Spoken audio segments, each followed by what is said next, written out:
Now I just have to share my screen. Boom, share. I guess everybody can see that. Yeah, perfect. Perfect, nice. Well, yeah, give me just 5 seconds and boom, let's go. So yeah, welcome everyone. I'm very honored to be here. So I'm Matthias Johan. I'm currently a game designer on a AAA to be announced at Ubisoft Reflections in Newcastle. And in those 20 minutes, I'm gonna mainly talk to game designers, but I guess all fields can have, get a few intel at what I'm going to be showing. And my subject is making your GDDs clear and convincing. So first, let's break the ice. So I'm French and Belgian. When I was a kid, I moved to Brazil, went to an American school, so I have a very multicultural background. After I graduated, I went to Gameloft in Ho Chi Minh City, worked on mobile games. Did an internship there. Then I did a game design bachelor and master's degree at a school in France called Rebecca. During my studies, I had the chance to go to many events because of some projects I did. The biggest highlight being an alternate controller for the GDC 2018. I did a couple of internships at Ubisoft Pune on the upcoming Prince of Persia. And after my studies, I joined Ubisoft Reflections as a game designer through the graduate program. So let's break down what I'm going to talk about. First, what's the designer's toolbox? How's the GDD position in that? Then 5 GDD tips out of the big bucket I have, but we had to make some choices because of the short time we've got. And if we have time left and people are interested, we can proceed to a Q&A for the time remaining. So inside a designer's toolbox. So this is, my very macro vision of the main GD skills. But usually, to me, there are 3 big pillars, and anything you do as a game designer, you can place them into those 3. So you have all your design skills, your knowledge, your experience, all the methods, you sometimes have prototyping. Now it depends, because if you work in some companies, you're going to be much more focused on documentation.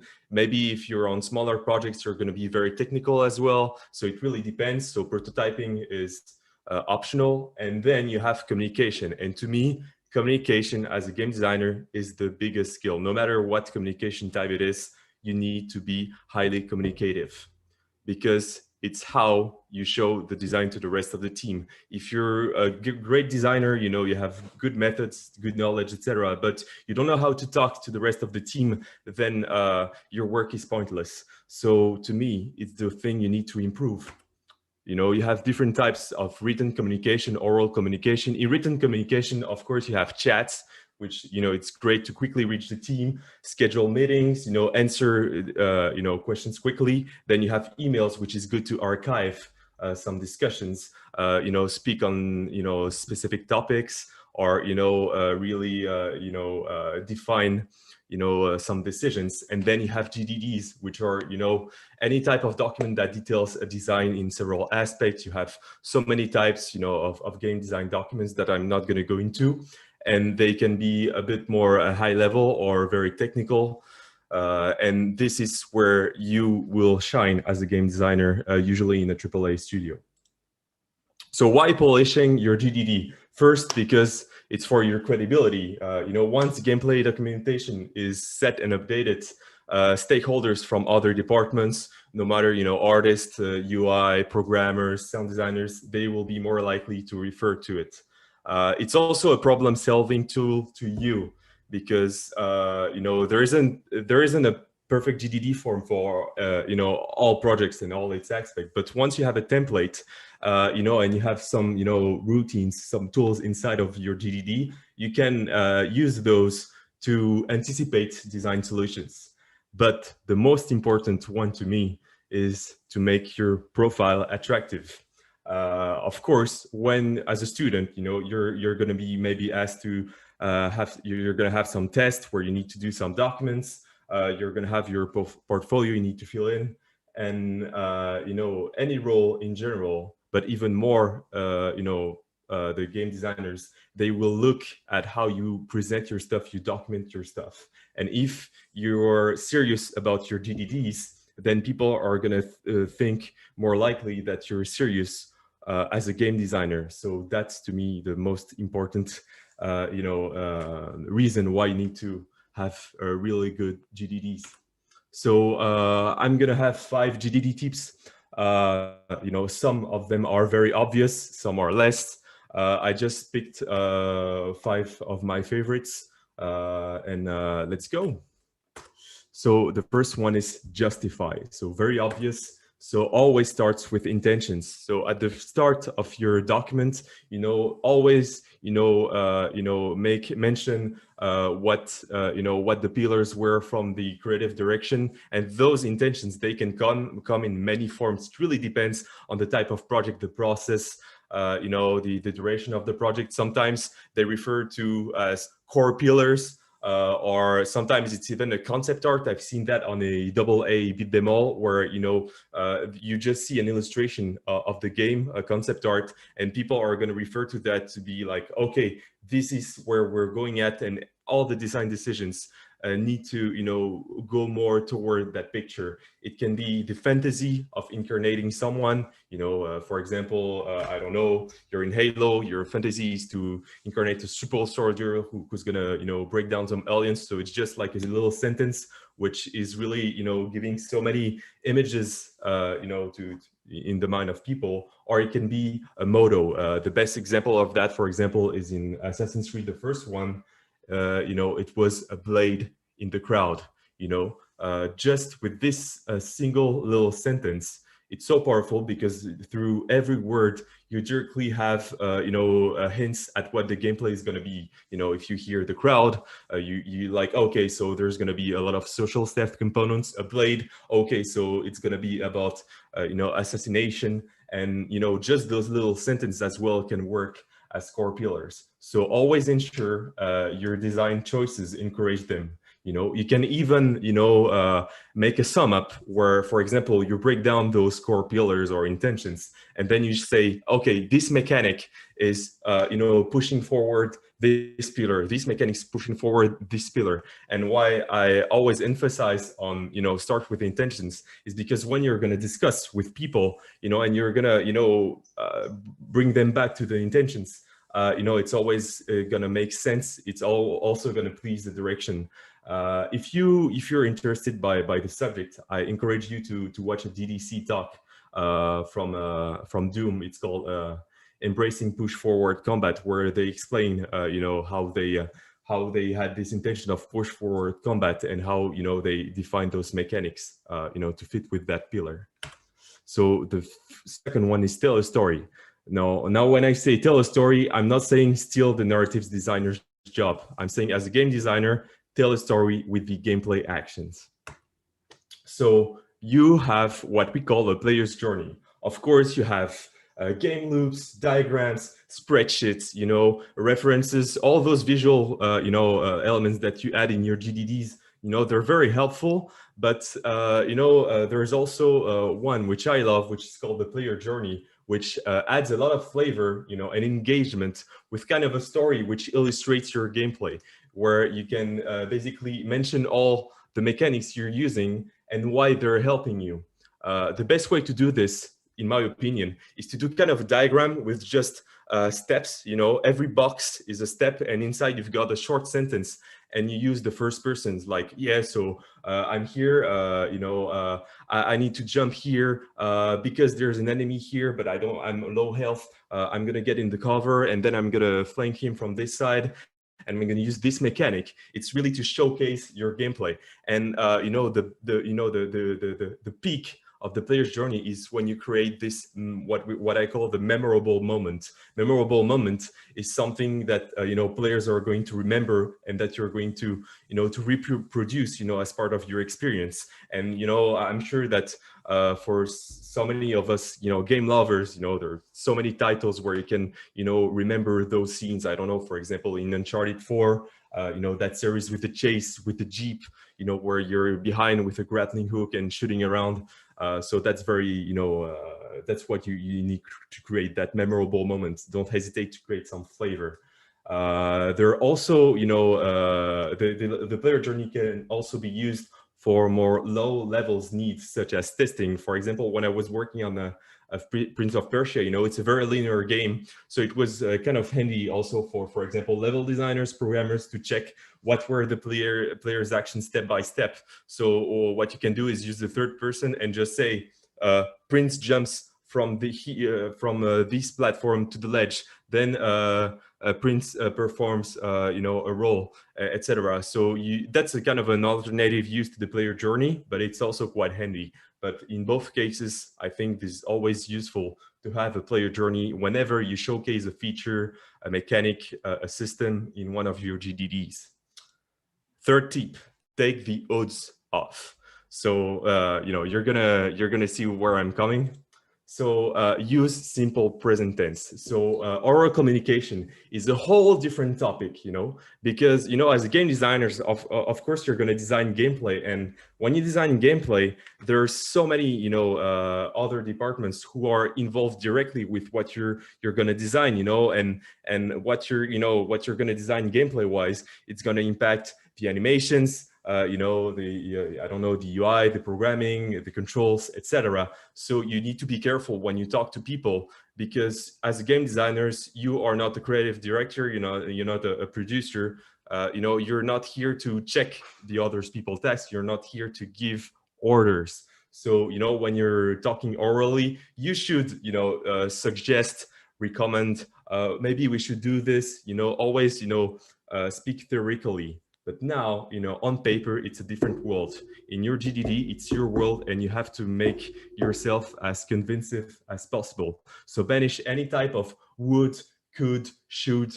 For example, don't say, if your character can jump, don't say, oh, maybe the character could jump. Don't write it. Just say character jumps, because it's going to give the impression to the readers and the other people in the team that it's already part of the game.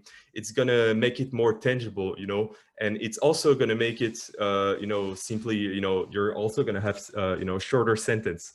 So, it's always handy to go that. And I know, sometimes I used to have the reflex of, always, add like shoots and coulds and woulds everywhere. But once I took all those off, I felt like all my sentences were so much shorter and impactful. Fourth one is be Manichean by making variations with pros and cons. Here is where I'm going with that. So for example, you've got some aspects of a mechanic you need to design, you need to give out a GDD for that.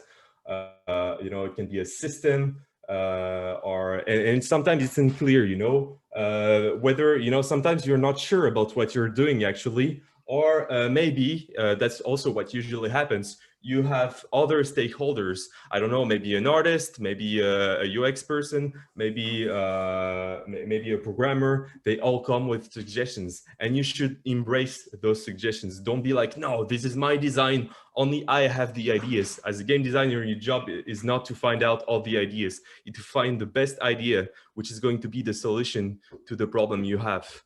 Remember that. And once you have all those suggestions and ideas, you can make kind of variations and rationally list the pros and cons. The best advice I give is kind of make a table sheet with like example 1, example 2, and the pros and cons in green and red. For example, I don't know, in Mario Kart, you're hesitating between two objects. You're like, oh, okay, we already have shells and mushrooms.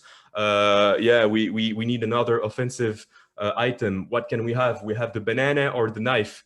Okay, the knife is not really suiting the tone. It's a direct trajectory. What are the pros of the banana? The banana suits with the tone because it's not a cutting object. You can throw it. It has a parabol trajectory, so it's it's different from the shell. You can also place it on the road, so it has a multi-use aspect. So maybe the banana is the best mechanic. So this way, when you list down all those variations, it's also going to convince yourself. And remember something though, when you do all those variations, ensure that you push forward always one of them. You know, directors and the rest of the team, they shouldn't make you the choice. And most of the time, if you come with a bunch of variations, they're gonna tell you, but yeah, what do you want? So you still need to make that choice. You know, you can present all those different ideas or keep them as a backup if you're presenting, but always showcase the one that is the best solution to your design problem. And fifth tip is Moscow things. So I'm sure, you know, maybe you have heard it in other names. So it's called the Moscow prioritization. So you have must, shoulds, coulds, won't. And you may be surprised, but you know, sometimes working as a game designers, programmers are going to come to you, technical artists are going to come to you, and they're going to be like, yeah, your mechanic is over scope. You know, in your opinion, what do you think is the best? You know, what's the most essential in your design? And so you're going to have to make some choices. So what I recommend is at the end of your GDD, you make kind of a spreadsheet where you say, okay, here are the must, the shoulds, the could, and the won't. And, you know, it's going to show to the rest of the production team that you can see, you know, you're concerned about their workloads. So, you know, it's a good point.